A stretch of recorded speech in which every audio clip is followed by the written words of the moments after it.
My name is Anurag Bhargav. I secured AIR 242 in UPSC CAPF exam 2023, and today I will be sharing my strategy, motivating factors, and other things that helped me go through this exam.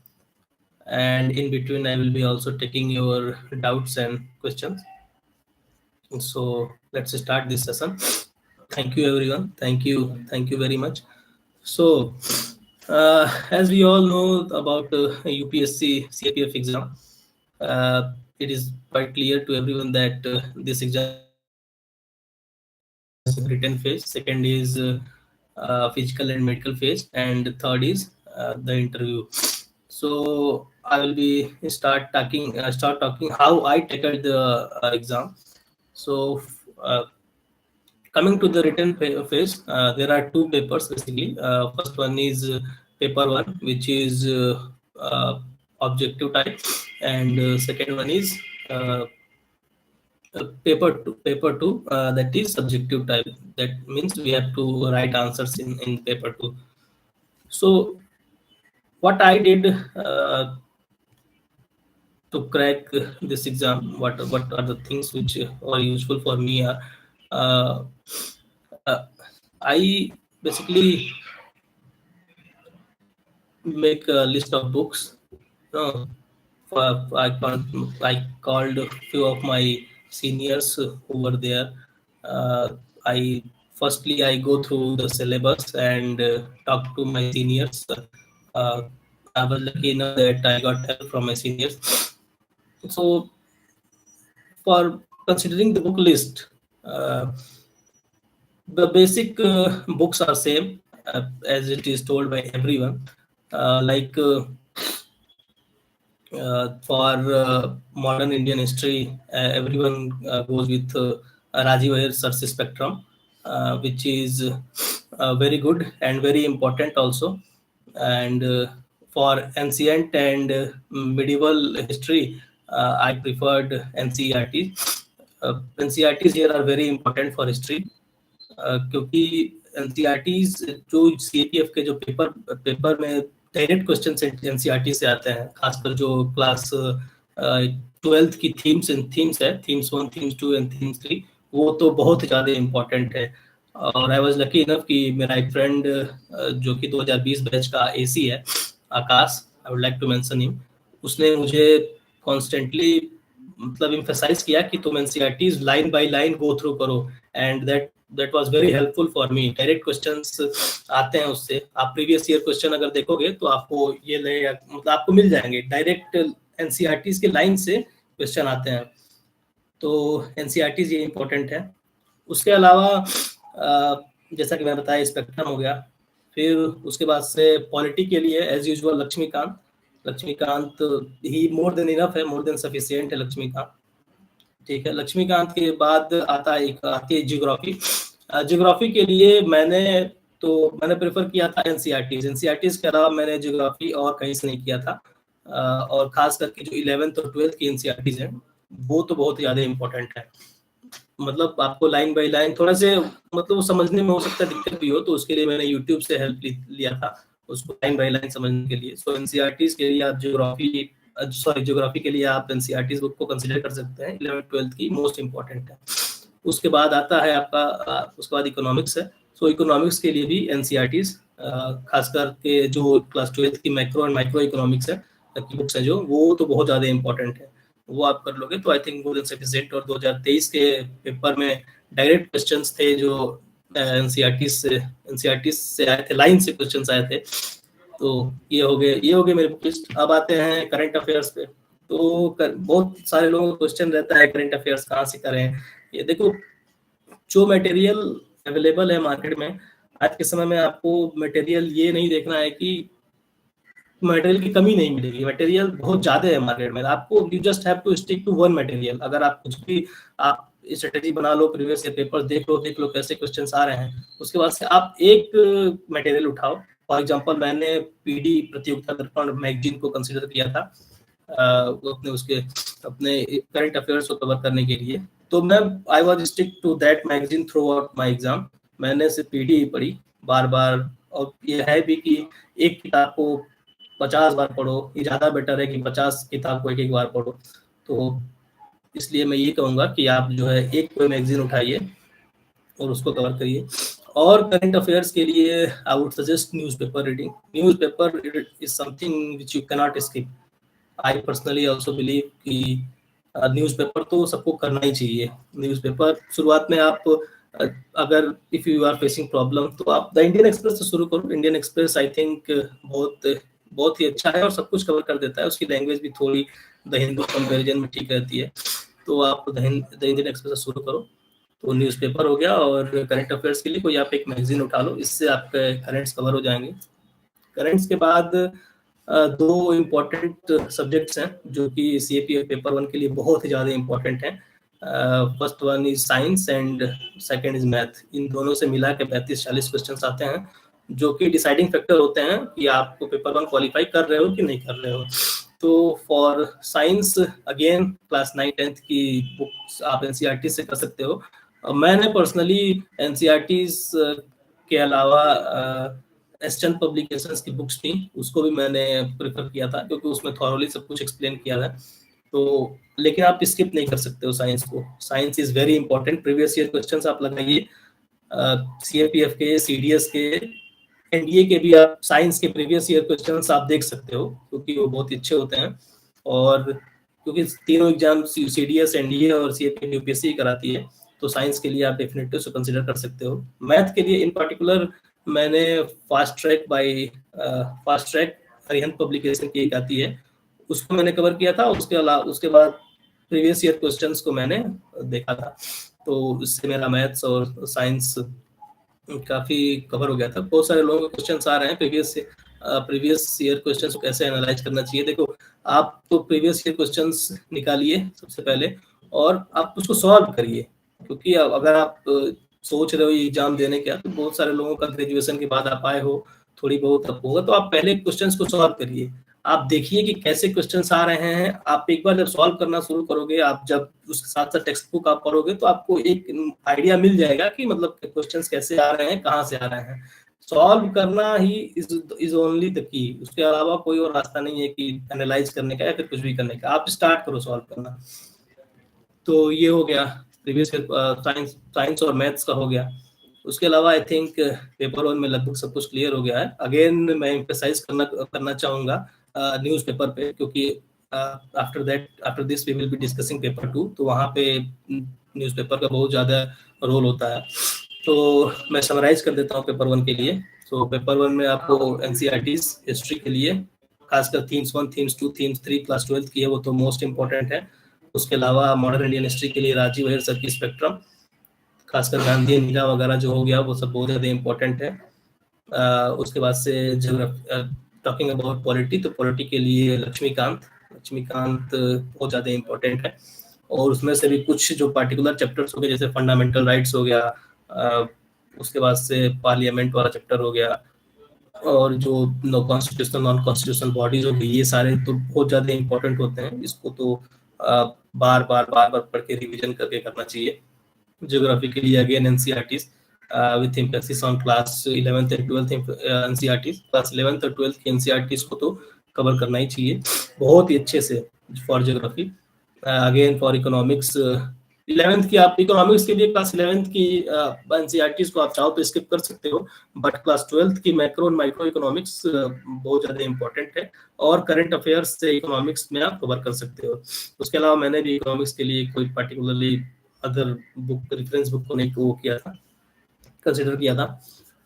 तो ठीक है, ये हो गया science के लिए again NCERTs 9-10 की। और हाँ, ट्रेंड देखा जा रहा है कि यूपीएससी कुछ 11th और 12th के भी चैप्टर्स से कुछ साइंस के क्वेश्चंस उठा रही है। तो आपको जो है एक बार जैसे 12th में पॉलीमर वगैरह चैप्टर है केमिस्ट्री में, उसको आप एक बार थॉरोली तो नहीं, मतलब उसको एक बार देख सकते हो आप। सिंपल हार्मोनिक मोशन वगैरह हो गया फिजिक्स के लिए, तो ये सबसे क्वेश्चंस यूपीएससी उठा रही है, तो आप एक बार उसको देख सकते हो, क्योंकि अभी there is ample amount of time. Next year paper होगा, तो आप चाहो तो बेस इसको बना के कंप्लीट कर सकते हो। और करंट अफेयर्स के लिए मैंने बता ही दिया है। आप एक मैगजीन को प्रेफर कर सकते हैं, क्योंकि सीएपीएफ में जो क्वेश्चंस आते हैं करंट के वो वन लाइनर्स वाले भी होते हैं। तो उसके लिए मैंने जो है पार्टिकुलरली प्रतियोगिता दर्पण को प्रेफर किया था, और मैंने through out the examination process मैंने उसी को कवर किया था। उसके बाद से पेपर 2 की अब बात करते हैं। Now will be talking about paper 2।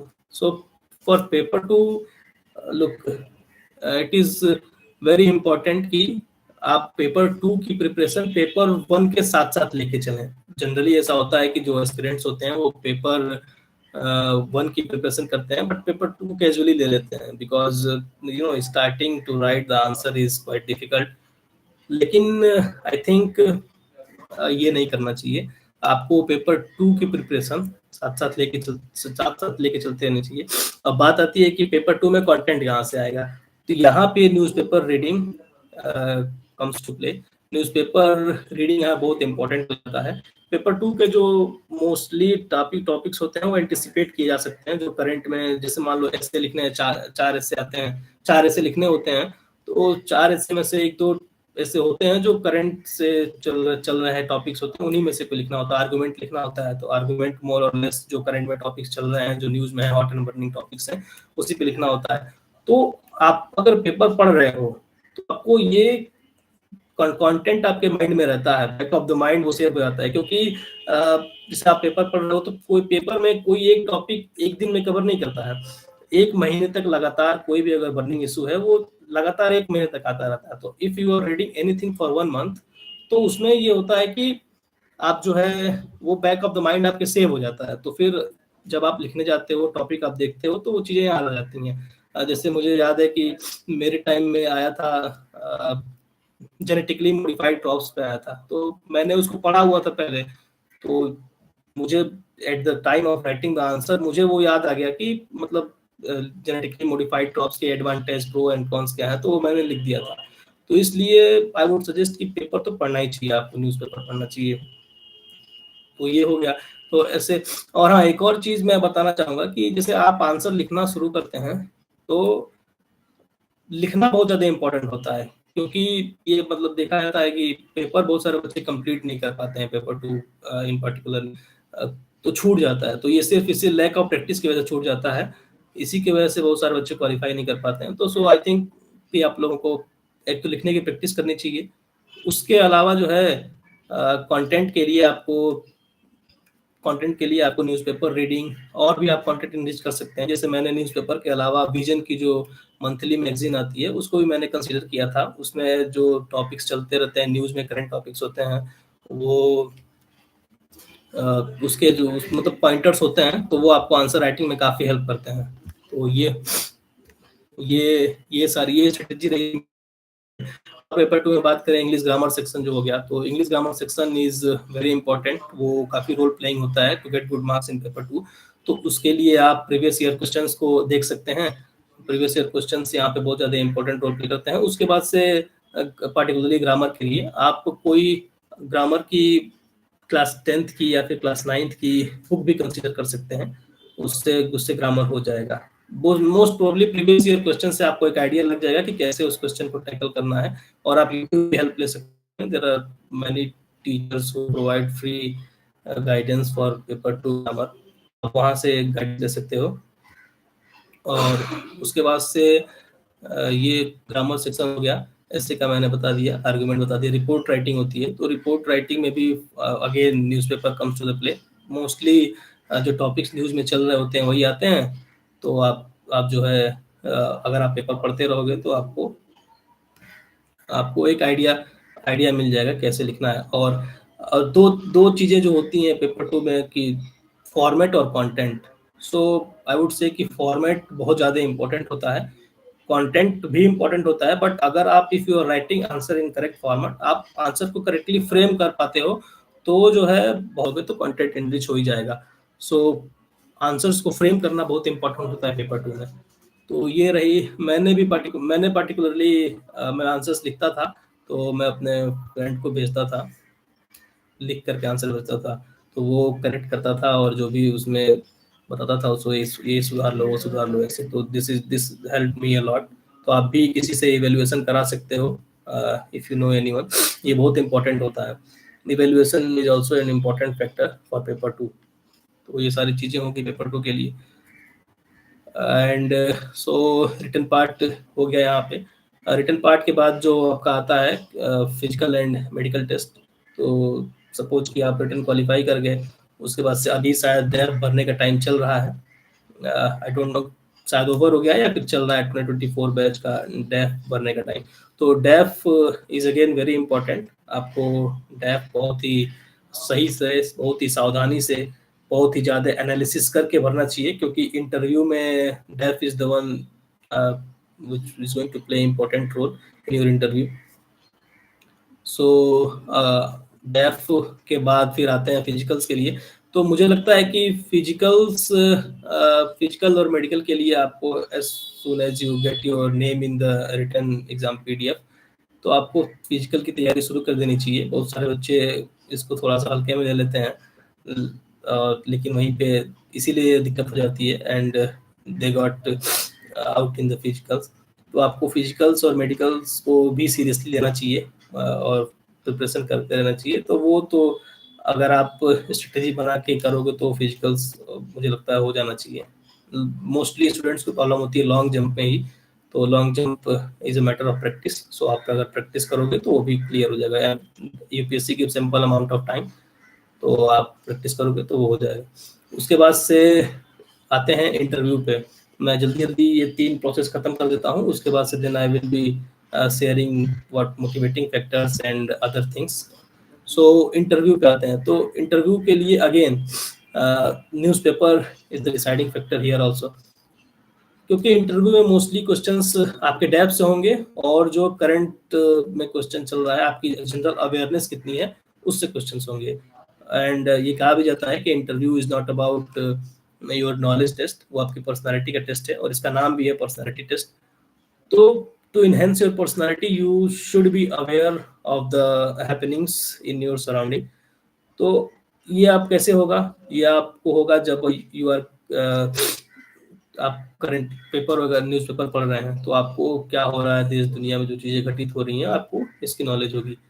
तो मैं पार्टिकुलरली द हिंदू और द इंडियन एक्सप्रेस, ये दोनों कवर करता था फॉर माय इंटरव्यू। मैं दोनों पढ़ता था सुबह उठ के। रूटीन था कि पहले दोनों पेपर कवर करूंगा, उसके बाद से टैब पे फोकस करता था मैं। तो इंटरव्यू के लिए आप न्यूज़पेपर रीड करिए, पॉइंटर्स बनाइए, अच्छे से क्वेश्चंस को फ्रेम करिए, और उसके अलावा आपको क्वेश्चंस मिल जाएंगे ट्रांसक्रिप्ट के फॉर्म में। और फिर आप अपने डेफ को थॉरोली एनालाइज, क्या क्या क्वेश्चंस बन सकते हैं, ये भी आपको ट्रांसक्रिप्ट मिल जाएंगे। तो उससे आप इंटरव्यू को कवर कर सकते हैं। और mock interviews were also quite helpful for मी।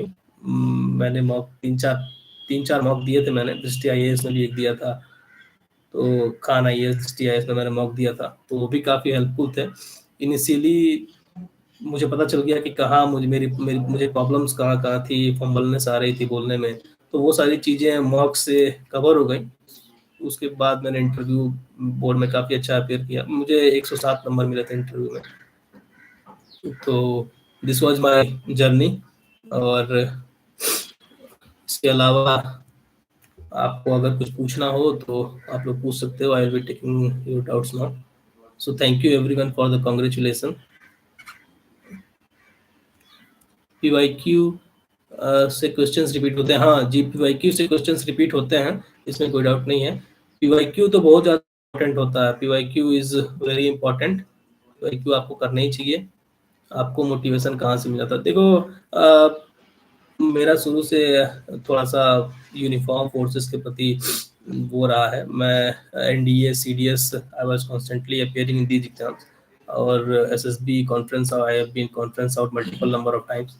तो अनफॉर्चुनेटली उधर नहीं हो पाया, but this UPSC CAPF exam I qualified and got the opportunity to wear that I uniform मैं पहन सकता हूँ। तो ये रही चीज, ये थी।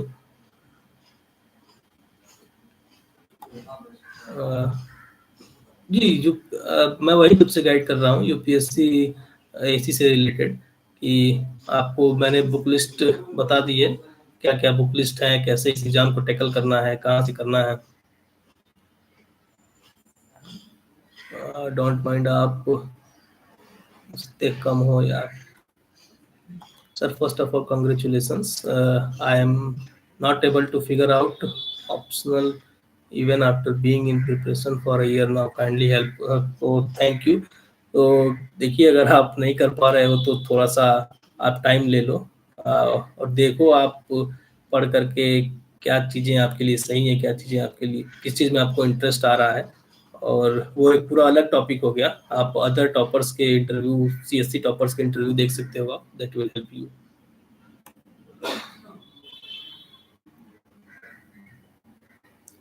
चलिए, तो इसके अलावा मैं और चीज़ें बता देता हूँ। देखिए, कंसिस्टेंसी इज़ द की, और डिस्ट्रैक्शन से आपको बचना होगा टू टैकल दिस एग्ज़ाम, क्योंकि बहुत मुझे एसएसबी मिली है, सशस्त्र सीमा बल मुझे अलॉट हुआ है।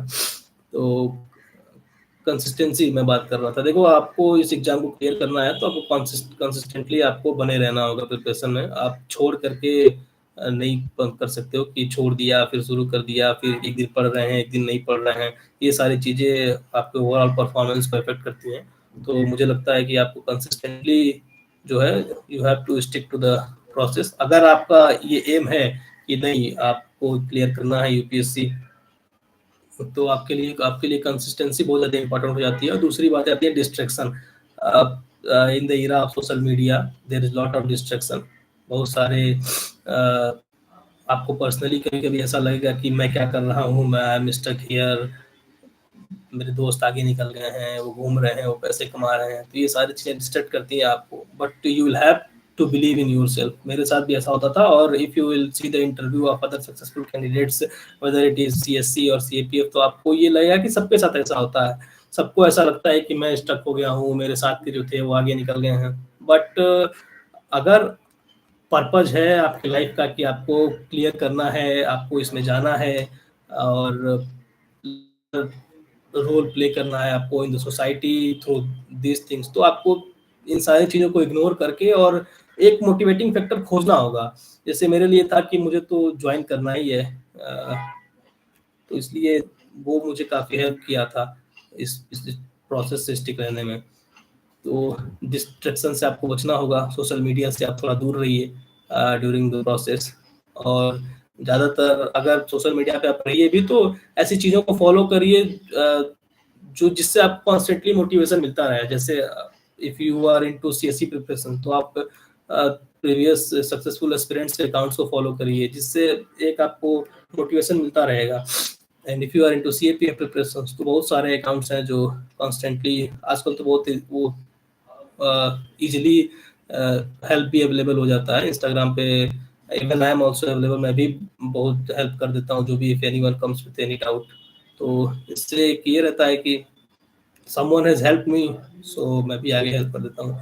मॉक इंटरव्यू और यूपीएससी इंटरव्यू में क्या डिफरेंस होता है? देखिए, मॉक इंटरव्यू मॉक होता है, जमीन आसमान का फर्क होता है मॉक इंटरव्यू और यूपीएससी इंटरव्यू में। बट हाँ, मॉक के इंटरव्यू से आपको एक जैसे बोलने में फंबलनेस वगैरह इस सब पे हो जाता है, आपको एक ओवरऑल पर्सनालिटी का ओवरव्यू मिल जाता है। बाकी मॉक इंटरव्यू, मेरा जो एक्सपीरियंस था, मॉक इंटरव्यू और यूपीएससी इंटरव्यू में कुछ सिमिलरिटी नहीं होती है। सेटअप वगैरह का जो थोड़ी बहुत जो होती है वो होती है। हाँ, लेकिन मॉक्स देने चाहिए। इससे आपको क्या कमी है, वेयर यू आर लैकिंग, ये सारी चीजें क्लियर हो जाती हैं। स्टडी में कंसिस्टेंसी कैसे बनाए रखें?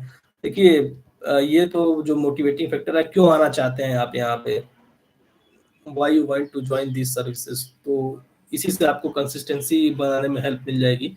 और उसके अलावा थोड़ा सा आप सोशल मीडिया वगैरह से भी दूर रहेंगे तो भी मुझे लगता है कि कंसिस्टेंसी काफ़ी अच्छे से बन जाएगी।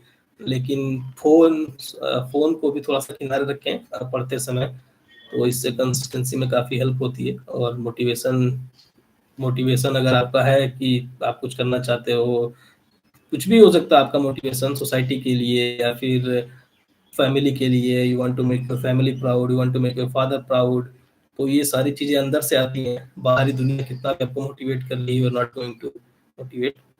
शॉर्ट्स नोट्स, या ये काफ़ी अच्छा क्वेश्चन है।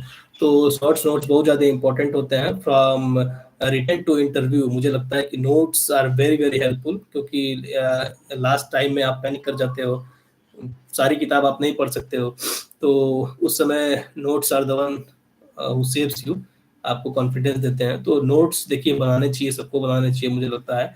आपको जैसे मान लीजिए आप बुक पढ़ रहे हो, तो जो चीज़ें समझ में आती हैं, या फिर आप एक प्रीवियस ईयर क्वेश्चन जब एनालाइज करोगे, तो आपको एक आइडिया हो जाता है कि कैसे आपको कैसे क्वेश्चंस आ रहे हैं। तो उस हिसाब से आप जब when you are going through the books, तो आपको एक आइडिया हो सकता है कि ये क्वेश्चन पूछ सकता है और ये चीजें मैं भूल जा रहा हूँ, मुझे नहीं याद रह रहा, तो आप उसको एक शॉर्ट्स नोट्स में बना लो। जो कॉपी आती है, शॉर्ट एंड क्रिस्प फॉर्म में आप नोट्स बनाओ और उसको बनाते चलो। और ज़्यादा बेटर ये रहेगा कि आप हर सब्जेक्ट्स के अलग अलग बनाओ नोट्स, और छोटे होने चाहिए, वो बहुत बड़े नहीं होने चाहिए कि आप दूसरी किताब लिख दिए फिर आपको लास्ट में दिक्कत हो रहा है। तो छोटे छोटे आप पॉइंट जो आपको नहीं याद हो रहे हैं, आप भूल जा रहे हैं, या फिर जो आपको लग रहा है इंपॉर्टेंट है ये, तो उसको आप वो लिख सकते हो। और एक और काम आप कर सकते हो कि मंडे टू सैटरडे आप पढ़ रहे हैं, और उसके बाद से संडे को आप जो नोट्स बनाए हो या फिर जो आपने पढ़ा है उसको रिवीजन कर रहे हैं। यहाँ पे न्यूज़पेपर से भी नोट्स को मैं बोलूँगा कि न्यूज़पेपर से भी आप जो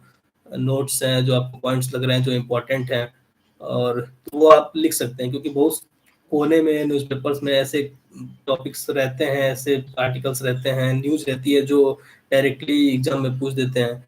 तो वो आप एक बार लिख लोगे, तो आप नोट्स रिवाइज करोगे तो वो काफ़ी ईजी हो जाता है। तो ऐसे आप शॉर्ट नोट्स बना सकते हैं। तो नोट्स तो बहुत इंपॉर्टेंट होते हैं, सबको बनाने चाहिए। इन विच अटेम्प्ट, ये मेरा फर्स्ट अटेम्प्ट था, and it was also my last attempt. पिछला अटेम्प्ट मैंने फॉर्म भरा था, but unfortunately I couldn't appear, मैं अपीयर नहीं हो पाया था, दूसरा एग्जाम था मेरा। तो ये मेरा फर्स्ट एंड लास्ट अटेम्प्ट भी था, and I am thankful enough कि मैंने क्लियर कर पाया मैं इस अटेम्प्ट में। uh, उसके अलावा अगर आप लोगों के कोई क्वेश्चंस हो तो आप पूछ सकते हैं। इफेक्टिव मेथड फॉर रिवीजन, देखिए रिवीजन भी बहुत ज़्यादा इम्पोर्टेंट है।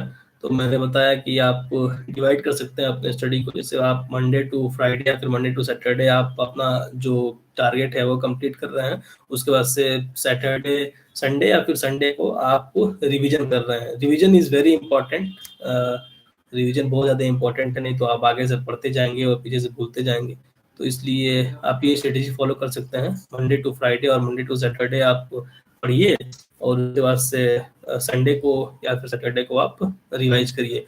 और करंट अफेयर्स को तो मुझे लगता है आप मंथली मैगजीन, एक मंथ की मैगजीन आती है, तो कम से कम 3 बार 4 बार एक महीने में नेक्स्ट, क्योंकि आप अभी मैगजीन लोगे तो नेक्स्ट मंथ फिर दूसरी मैगजीन आएगी, तो उस बीच में आप एक मैगजीन को 3 से 4 बार पढ़ लोगे, तो आई थिंक वो मोर देन सफिशिएंट होता है, फिर वो दिमाग में स्टक कर जाता है। तो इस तरीके से आप रिवीजन कर सकते हैं। पॉलिटी, हिस्ट्री, ज्योग्राफी, ये सारे रिवीजन आप ऐसे कर सकते हैं कि आप मंडे टू फ्राइडे पढ़ रहे हो और सैटरडे संडे आप रिवीजन के लिए रख ले रहे हो, तो इससे रिवीजन में काफ़ी काफ़ी हेल्पफुल हो जाएगा।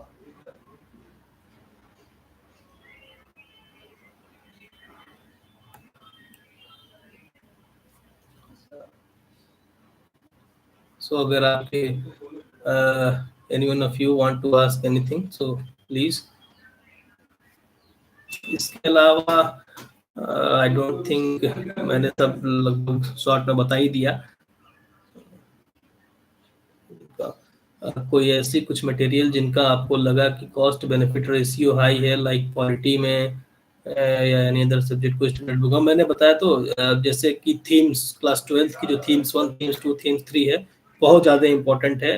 डायरेक्ट क्वेश्चंस आए थे, इवन जो पेपर 2 में एक पैसेज था वो भी थीम्स क्लास 12 की एनसीईआरटी से ही था। तो थीम्स मुझे लगा कि उसका कॉस्ट बेनिफिट रेशियो बहुत हाई है। अगेन लक्ष्मीकांत का कोई सब्स्टिट्यूट नहीं है पॉलिटी के लिए, तो लक्ष्मीकांत हो गया। उसके अलावा ज्योग्राफी के लिए एनसीईआरटीज, इसके मैं जो बता रहा हूँ बुक्स, मैंने इसके अलावा कोई अदर, यही बुक्स मैंने पढ़ी, इसके अलावा कोई अदर बुक्स नहीं पढ़ी। एनसीईआरटीज से मैं स्टिक था फॉर ज्योग्राफी, 11th 12th की एनसीईआरटीज पढ़ा था मैंने, बस उसके अलावा कुछ नहीं, थॉरोली पढ़ा था, in between the lines everything very clearly, उसके अलावा मैंने कुछ नहीं पढ़ा था। तो ये सारे यही सारे स्टैंडर्ड बुक्स हैं, इसको आप फॉलो करोगे तो ये एग्जाम आप क्लियरली इजिली टैकल क्लियर कर लोगे।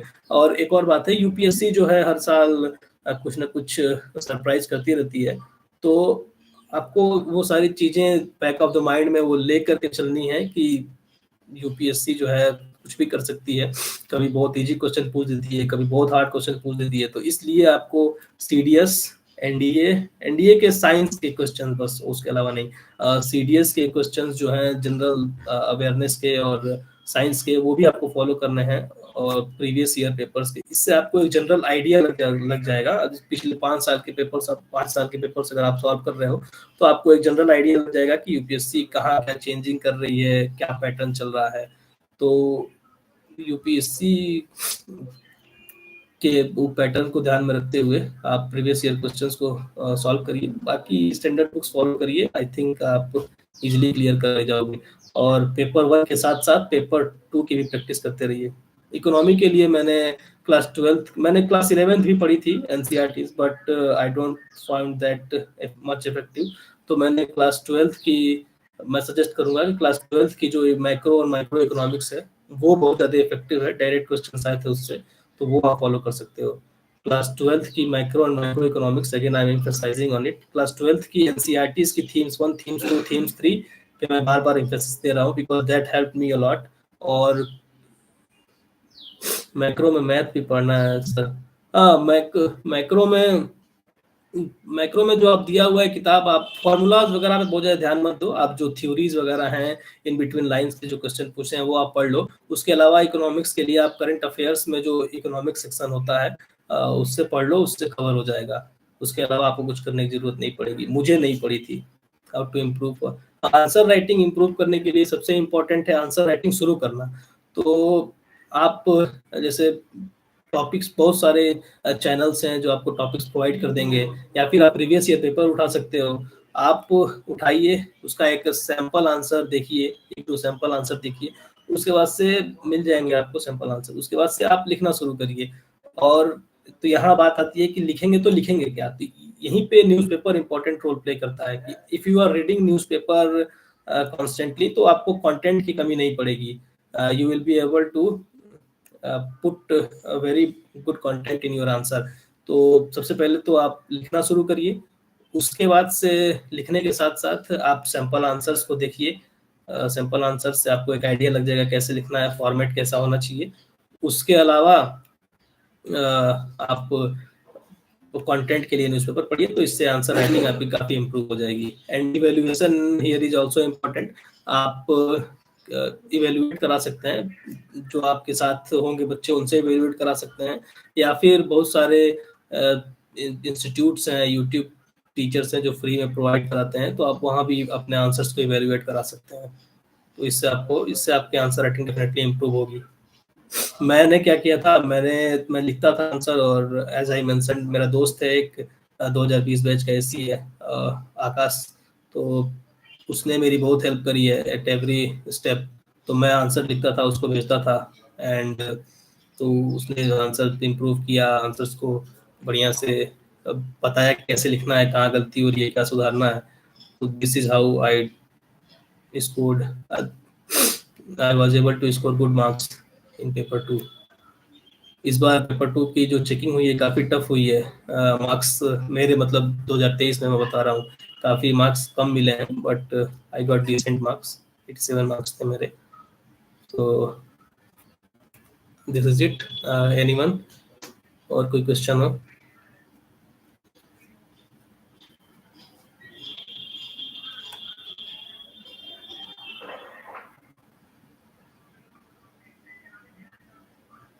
And thank you everyone for the congratulations.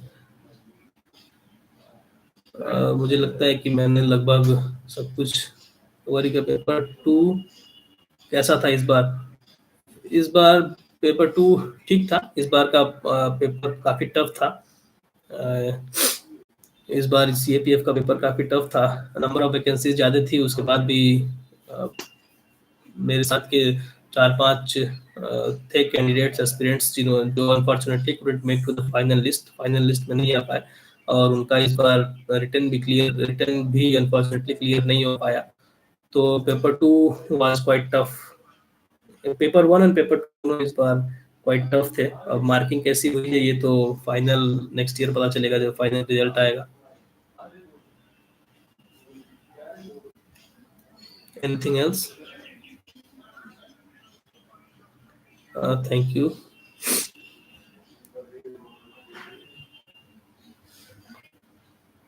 जी आप कंसिस्टेंटली मेहनत करते रहिए, आप जो चाहेंगे वो बन जाएंगे। बस कंसिस्टेंसी इज द की। और क्यों बनना चाहते हैं आप, ये ज़्यादा इम्पोर्टेंट, ये भी इम्पोर्टेंट होता है। What is your motive behind your goal. तो if you are consistent and highly motivated from inside, then definitely you will be able to achieve your goal. बाहर से मोटिवेशन एक दो दिन के लिए आता है, वो चिंगारी की तरह रहता है, फिर चला जाता है। अंदर से जब मोटिवेशन रहता है कि नहीं मुझे ये अचीव करना ही है, तो देन आप वो कर ले जाओगे। और उसके अलावा आप अपना काम करिए, बाकी सब भगवान के हाथों में छोड़ दीजिए, वो जो चाहेंगे वो होगा।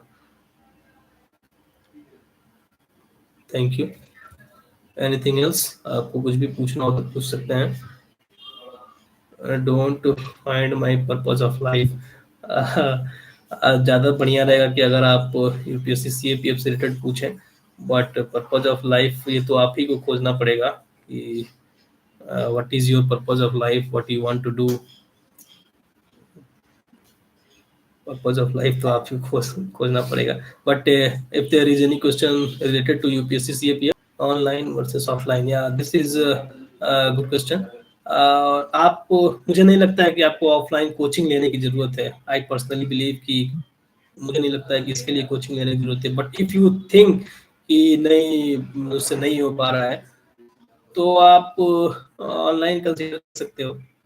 ऑफलाइन जाने की जरूरत नहीं है, बट अगर अवेलेबल है तो ऑफलाइन भी ले सकते हो। लेकिन मुझे लगता है कि ऑनलाइन भी आप कहीं खरीदने मत जाओ। लॉट ऑफ मटेरियल पड़े हैं यूट्यूब पे, जिससे आपका हो जाएगा। और मैंने जो बताया बुक्स वो आप फॉलो कर लीजिए, मुझे लगता है कि वो हो जाएगा। अगर उसमें से फॉर एग्जांपल अगर आप ज्योग्राफी पढ़ रहे हैं और आपको नहीं समझ में आया, ये होता है geography is little technical, specially class 11th और 12th, तो आप उसके लिए यूट्यूब पे हर्षित द्विवेदी सर का चैनल है जो कि मैंने फॉलो किया था, वो उन्होंने काफ़ी अच्छे से थॉरली एक्सप्लेन किया है एनसीईआरटी 11th-12th की, तो वो आप वो कर लें। सिलेबस कैसे एनालाइज करें, हाँ सिलेबस बहुत इंपॉर्टेंट फैक्टर है इस एग्जाम के या फिर किसी भी एग्जाम के लिए। तो आप ऑनलाइन या फिर यूपीएससी की वेबसाइट से जाकर के सिलेबस आप निकाल सकते हो, और सिलेबस निकाल के आपको फिर देख लो क्या प्रीवियस ईयर क्वेश्चंस के हिसाब से आप देख लो क्या पूछ रहा है, क्या आजकल ट्रेंड में चल रहा है, उससे सिलेबस आपका काफ़ी इजीली हो जाएगा। और जो बेसिक बुक्स है वो तो आपको फॉलो करनी है। आपकी कौन सी मिस्टेक्स करी थी? मैंने मिस्टेक्स इस एग्जाम में नहीं, इससे पहले एग्जाम में मैंने काफ़ी, इससे पहले जो मैंने सीडीएस इंडिया दिया था उसमें काफ़ी मिस्टेक्स करी थी मैंने, जिसकी वजह से अनफॉर्चुनेटली थोड़ा सा डिले हो गया। पिछले सबसे पहले मिस्टेक तो मैंने ये करी थी, 2022 का मैंने अटेम्प्ट नहीं दिया था, मुझे यही देना चाहिए था, ये मिस्टेक थी। उसके अलावा छोटी मोटी पेपर 1 में मैं और अच्छा स्कोर कर सकता था, मेरी रैंक थोड़ी और इम्प्रूव हो जाती, लेकिन ठीक है जो हुआ अच्छा हुआ। पेपर 1 में मैं मैथ्स पे थोड़ा और फोकस कर सकता था, साइंस पे थोड़ा और फोकस कर सकता था, तो जिससे काफ़ी इम्प्रूव होता।